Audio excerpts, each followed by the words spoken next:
Demon Slayer, all 6 Hashiras ranked from weakest to strongest. Number 5, Tengen Uzui, the Sound Hashira. There's no doubt about it, Tengen Uzui is a Hashira who gives his all and is willing to fight to the very death. This fact alone makes him one of the strongest Hashiras there is, but doesn't, however, make him stand above our strongest soldiers. Tengen's abilities give him superhuman agility as well as heightened senses. These strengths enable him to put up an exceptionally fair fight against Gyutaro and his younger sister Daki, an insanely powerful upper-rank duo. And while he was victorious against these demons, he struggled greatly, losing his eye and arm in the first heat of the fight. Not to mention losing these body parts nearly rendered him useless when it came to protecting the entertainment district from peril. What's more, being that he needed the help of 3 other demon slayers, multiple years his junior, and his 3 wives who don't have any particular game-changing abilities, it's safe to say that even at his fullest potential, Tengen wouldn't be able to deal with even one upper-rank demon on his own without losing his life in the process. Tengen's skills weathered the storm that was Gyutaro and Daki, but had those upper-rank demons been higher in Muzan's ranks, we don't think he would have walked out of the battle alive. What the Sound Hashira needs to work on.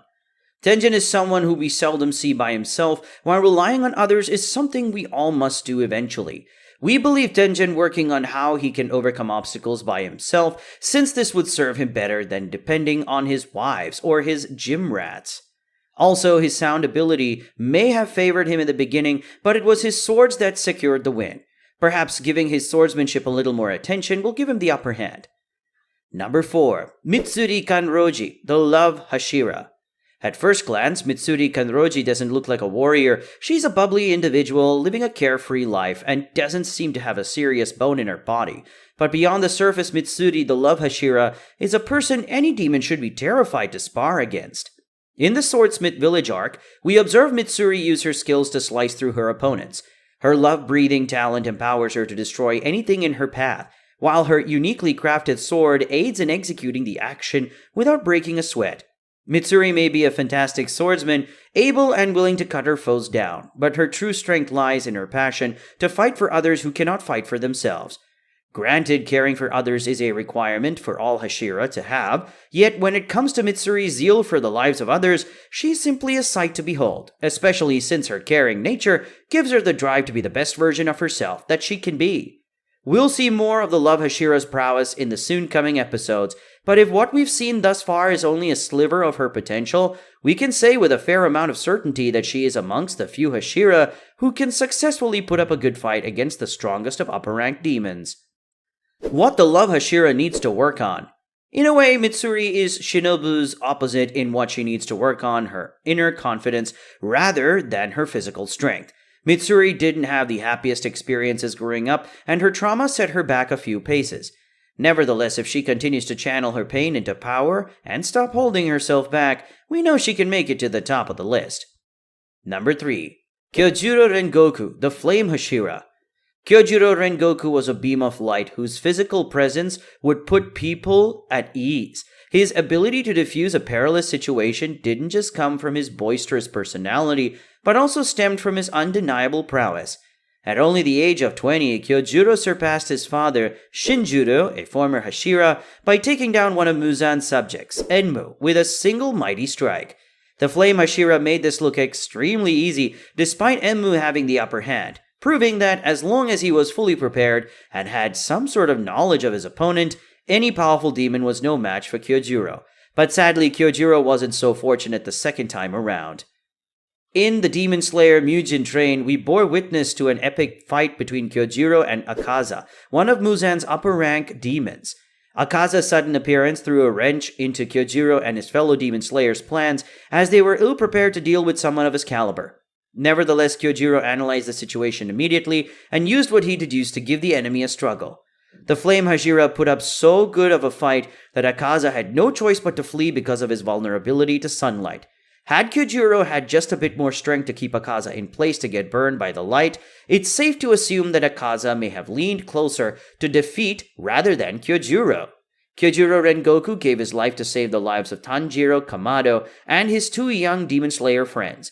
While he may no longer be with us, his formidable strength lives on in everyone he encountered, friend or foe. What the Flame Hashira could have worked on. Kyojuro had his whole life ahead of him, a life we know he would have spent getting stronger each day. The only thing we wish he had more of is time. Number 2. Muichiro Tokito, the Mist Hashira. Muichiro Tokito is the youngest Hashira of the current group, aged 14, and yet his age doesn't reflect his physical fortitude in the slightest. A powerhouse on the battlefield, Muichiro excels on all fronts. We see this when he fights against Gyoko, an upper-ranked demon with tons of tricks up his sleeves that would make even the mightiest of demon slayers stumble. During his fight against Muzan's loyal subject, Gyoko threw the needles laced with poison at the members of the swordsmith village, but the Mist Hashira, in all his agility, quickly threw himself in front of the villagers to take the damage for them. Muichiro didn't flinch at such a task, nor succumb to the pain and poison, proving that he is dependable as he is enduring. Outside of fighting strong demons, Muichiro even fights the lesser, but still challenging enemies with barely a lift of a finger.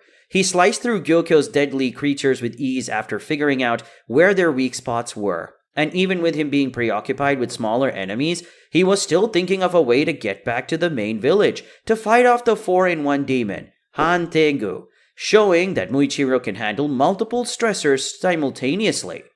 With all his abilities, the Mist Hashira can only get stronger as time goes on, so much so that we can only imagine how he'll rampage through his enemies when he's twice his current age. What the Mist Hashira needs to work on. Like many, we've noticed that Muichiro's mind is a mess. Suffering from severe memory loss, the Mist Hashira can't give it his all. As he constantly flares up sometimes, it works against him. Though he can't command himself to retrieve his memories, we can only hope that when or if he does, his regained memories prove to be a blessing rather than a curse. Number 5. Giyu Tomioka, the Water Hashira. It's almost easier to list Giyu Tomioka's weaknesses than to list all of the Hashira's strengths. Although he's a little socially awkward and listless, Giyu often feels like the head of the Hashira because of how he shows up to save the day with little to no trouble. Evidence of this could be found in the first season of Demon Slayer, where we witness the Water Hashira subdue a ravenous Nezuko with one arm, knock out Tanjiro with one fell swoop, and even cut the young boy's long hair with one strike of his sword. What's more, during his fight against the Spider family, his water breathing quickly ended a battle that looked nearly impossible, showing that he's the cutting-edge hero everyone can use on their team. We haven't seen Giyu on the battlefield in some time, however, we're sure that when we do, he'll take down the mightiest of foes. He may even prove to be one of the few Hashiras who can take out an upper-ranked demon all by himself. Guess we'll have to wait to see if this comes to pass. What the Water Hashira needs to work on. Truthfully, we would love to see Giyu improve his social skills, and we don't say this to tease, but more so to point out that working with his allies may allow him to sharpen his skills. What better way to learn how to be stronger as a demon slayer than to commune amongst the strongest? Regardless of position, every single Hashira on this list is a force to be reckoned with. To even have the esteemed title of Hashira is more than enough to let us know that these individuals surpass every demon slayer in their society and can conquer demons that others have tried and failed to bring down. With that being said, each Hashira here, no matter what weakness or strength, is capable enough to thwart the plans of the enemy, and that fact is no less than an impressive feat. Thanks for watching.